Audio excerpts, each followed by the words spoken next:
अब जो अंश हम पढ़ने जा रहे हैं उसमें प्रातः काल का वर्णन किया गया है। सूर्योदय होने जा रहा है और सूर्य लाल रंग के साथ आसमान में उदित दिखाई पड़ रहा है। साथ ही किरणों का हल्का प्रकाश सब ओर फैल गया है। इसी दृश्य का वर्णन करते हुए कवि कहता है, चंचल भी किरणों का चरित्र क्या ही पवित्र है भोला, देकर साख उन्होंने उठा लिया लाल लाल वह गोला। कि ये जो चंचल किरणें हैं इनका चरित्र भोला और पवित्र है और इनकी पवित्रता का प्रमाण यह है कि इन्होंने सूर्य रूपी लाल लाल आग के गोले को साक्षी के रूप में, प्रमाण के रूप में अपने हाथ में उठा रखा है।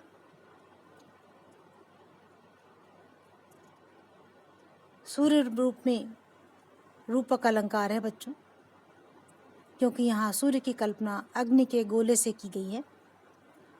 सखी नील नभस्सर में उतरा यह हंस आहा तरता तरता, अब तारक मौक्तिक शेष नहीं निकला जिनको चरता चरता। पुनः एक दूसरी कल्पना यहाँ कवि करता है और आकाश की कल्पना एक सरोवर के रूप में करते हुए वह कहता है, सखी नील नभस्सर में उतरा, नील नभ रूपी सरोवर में। सर से तात्पर्य है सरोवर और नभ से तात्पर्य आप जानते हैं बच्चों। कवि कहते हैं, नील नभस्सर नभ रूपी यह जो नीला सरोवर है इसमें सूर्य रूपी हंस तैरता तैरता आगे बढ़ रहा है। अब तारक मौक्तिक शेष नहीं निकला जिनको चरता चरता। यह माना जाता है कि हंस सरोवर में मोती चरता है, चुगता है।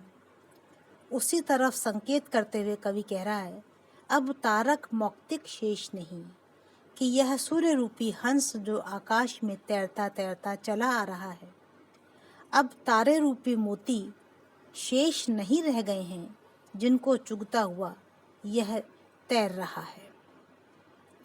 अपने हिमबिंदु बचे तब भी चलता उनको धरता धरता, गड़ जाए न कंटक भूतल के कर डाल रहा डरता डरता। अपने हिमबिंदु ओस की जो बूंदें यहाँ वहाँ बची हैं, चलता उनको धरता धरता, उनको धरता अर्थात उनको पकड़ता पकड़ता यह सूर्य रूपी हंस धीरे धीरे आगे बढ़ रहा है और गड़ जाए न कंटक भूतल के, भूतल अर्थात पृथ्वी के कांटे कहीं उसको चुभ न जाएं, इसलिए कर डाल रहा डरता डरता। अपनी किरणों रूपी हाथ को डरते डरते धीरे धीरे आगे बढ़ा रहा है। यह जो पूरा का पूरा पद है बच्चों, इस पूरे पद में रूपक अलंकार है।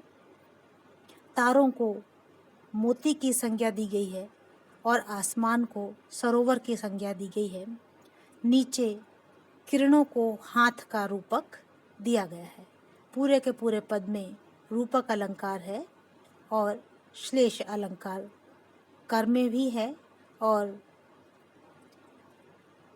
कर शब्द में श्लेष अलंकार है।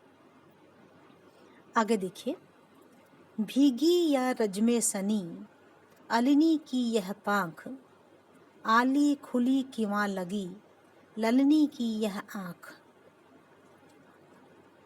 यहाँ प्रातः काल हो गया है और रात्रि को कमलिनी के क्रोड़ में जो भंवरा बंद हो गया था उसे देख कर के उर्मिला कहती है, भीगी या रजमे सनी अलिनी की यह पांख। अलिनी अर्थात जो भंवरी है, भ्रमरी है, उसका पंख आंसुओं से भीगा हुआ है या पुष्प के रज में सना हुआ है। इसको फिर से देखिए बच्चों, इसका तात्पर्य यह है, भंवरा जब संध्या काल में कमल के ऊपर बैठा होता है, तब वह इतना निमग्न रहता है कि कब सूर्यास्त हो गया और कमल की पंखुड़ियाँ बंद हो गईं, इसका उसे पता ही नहीं चलता है। और जब प्रातःकाल को सूर्योदय के साथ कमल खिलता है, तब भंवरा उसमें से बाहर निकलता है और कमल की परागकण तथा कमल की नमी उसके पंखों पर लगी हुई होती है। उसी ओर संकेत करते हुए या उसी दृश्य को देखते हुए उर्मिला अपने आप को भी इसमें जोड़ती है, अपनी ही भावनाओं का प्रतिबिंब उसमें देखते हुए कहती है, भीगी या रजमे सनी अलिनी की यह पाँख, कि अलिनी अर्थात भंवरी की काया जो पंख है, यह पुष्प के रज में सना हुआ है और गीला है।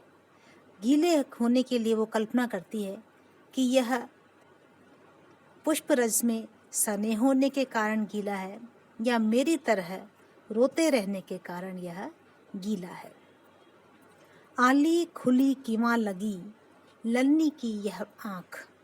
दूसरी ओर एक मुरझाई हुई कमलिनी को देख के उर्मिला कहती है, हे सखी, खुली किवां लगी, क्योंकि कली मुरझा चुकी है, इसीलिए वह पूरी खिली भी नहीं है और पूरी बंद भी नहीं है। और उसे इस प्रकार से अध खुली अवस्था में देखकर उर्मिला कहती है कि कहीं व्यथा के कारण, दुख के कारण इसकी भी अवस्था मेरी जैसी तो नहीं है, न जागी न सोई। आली खुली किवां लगी ललनी की यह पाँख। वह संदेह व्यक्त करते हुए कहती है कि कमलिनी की यह जो आँख है, यह बंद है या खुली हुई है। कहने का तात्पर्य यह है कि वह जो मुरझाई हुई कली है, न तो वो खिली है और न ही वह पूरी तरह से मुरझाई हुई है। संदेह अलंकार है बच्चों इस पंक्ति में।